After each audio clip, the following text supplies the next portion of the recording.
While we have been focused, I'm sure you've noticed, on President Trump's deployment of the National Guard here in Washington, D.C., National Guard will soon be mobilized in a state in the Midwest. Iowa Republican Governor Kim Reynolds this week directed the state's National Guard to assist with immigration and customs enforcement operations. This will begin next month.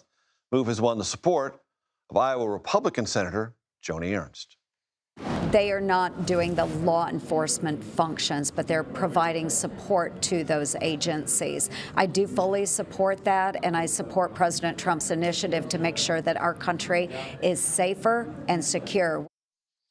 CBS News Iowa station. This is in Des Moines. KCCI, a phenomenal affiliate of ours. Chief political reporter Amanda Rooker joins me now to discuss this and so much more going on in Iowa politics, because it's been a busy summer. Very busy. Talk to my audience about this move by the governor and how it's being received. Yeah, well, it's not entirely surprising, Major. The governor in previous years has sent Iowa National Guard down to Texas to assist with immigration efforts. So it didn't shock the state necessarily that she would deploy Iowa National Guard in our own backyard in Iowa, although, as Senator Ernst mentioned, administrative logistics. Right. However, they haven't deployed yet. They deploy in September. We're already seeing, some impact of President Trump's immigration policies in Iowa.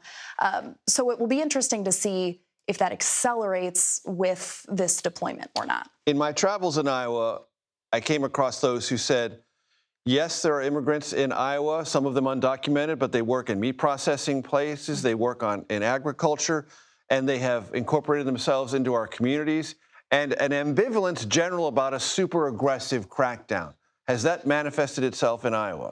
I mean, Iowa is the #1 hog producer in the country. I believe we have the 20 businesses, top meat processing businesses in the country are in Iowa, and certainly migrant labor is important to that sector and those businesses. So, I mean, the concern about that is real. Recently, there was 200 workers who were in Iowa through a humanitarian parole program that the president terminated. The meat processing plant told them that their legal status had been revoked and that they were going to be let go. And that, I mean, the impact of that can't be understated in terms of those people likely had kids in schools in that community. They had homes in that community, plus just the impact to the economy. If you lose 200 workers at a business, what does that do to the city? What does that do to the consumer at the plant? So there are lots of those questions. At the same time, I mean, many voters in Iowa in 2024 said border security was incredibly important to them. So there's a balance of they want the community to feel safe, but they don't want it to disrupt their local economy. Non-Iowa caucus-related stuff. There's real stuff going on in Iowa right now. Open governor's race, open Senate race. Incredibly busy. It's like the caucuses ended, and then boom, we were back to the political races. There's a lot going on. So, very quickly, the Iowa Senate race, Joni Ernst. Right.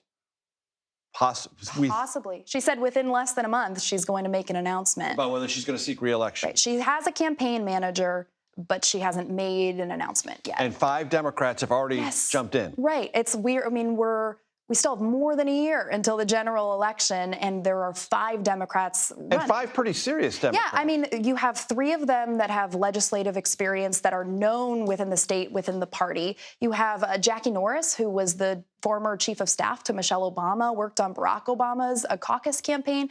And then you have a working class veteran Democrat. So lots of different flavors depending on where maybe the direction of the party goes. And Governor Reynolds not running for re-election. Right. And so that is generating a lot of interest and attention. I mean, there are no term limits for governors in Iowa. So if you can get in, you could potentially stay in that seat for a long time. And so an open seat race is generating a lot of buzz. Someone I knew pretty well, Governor Terry Branstad, would tell you can stay there for a very, very long time. Amanda Rooker, it's so great to have you here. Thanks so much for coming by. Thank you, Major.